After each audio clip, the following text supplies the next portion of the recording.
We are working together to end the humanitarian catastrophe in the Middle East, get the aid in, free the hostages, and ultimately bring Israel and the region back towards a comprehensive plan which can deliver peace and security for Israelis and Palestinians alike. We're also working together to end the killing in Ukraine. In recent days, Putin has shown his true face, mounting the biggest attacks since the invasion began, with yet more bloodshed, yet more innocents killed, and unprecedented violations of NATO airspace. These are not the actions of someone who wants peace. So we've discussed today how we can build our defences further, support Ukraine, and decisively increase the pressure on Putin to get him to agree a peace deal that will last. And President Trump, you have led the way here, and we will continue to stand and work together for security and for peace. Mr. President, next year we'll celebrate the 250th anniversary of the United States. We've come on a long journey together since 1776. But it's no exaggeration to say that the partnership our two nations have built has shaped the world from the beaches of Normandy to the founding of NATO, to the creation of technologies that have revolutionized our lives. Time and time again, it is British and American men and women side by side, changing the path of history and turning it towards our values, towards freedom, democracy, and the rule of law.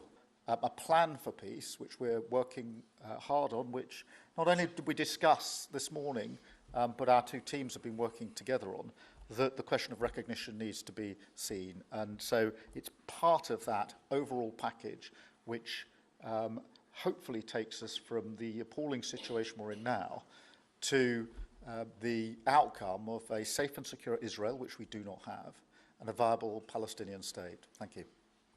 Well, simply, I want the hostages released now, right now, not 1, 2, we'll give you 3 more tomorrow, and, you know, like it's been, but we're the ones that got all the hostages released. We got many, many came to the Oval Office, and I've heard stories like I've never thought even possible. There was no humanity, no anything. I said to them, I said, was there any warmth shown during this stay? Like they offered you a little extra meal, they gave you a little smile, and they said, don't worry, you'll be okay. And every one of them said, not even a little bit. Amazing, you know, to think that during this stay, long stay in some cases. We had a man the other day, 451 days he was there. I always ask that question.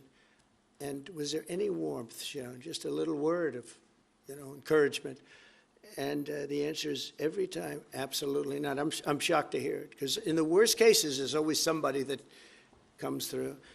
We have to remember October 7th, one of the worst, most violent days in the history of the world, not just there, the history of the world. And I got to see the tapes, and I wish I didn't see them, actually, but I got to see them. And I want an end. I want the hostages released, and I think it's going to be okay, but it has been a brutal period of time.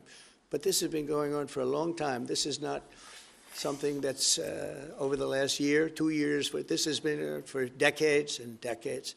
But we want it to end. We have to have the hostages back immediately. That's what the people of Israel want. They want them back, and we want the fighting to stop, and it's going to stop. But a lot of bad things. You know, Hamas said that they're going to put the hostages up as bait. They're going to put the hostages in front of any attack. And that's pretty brutal. We haven't heard that one in a long time.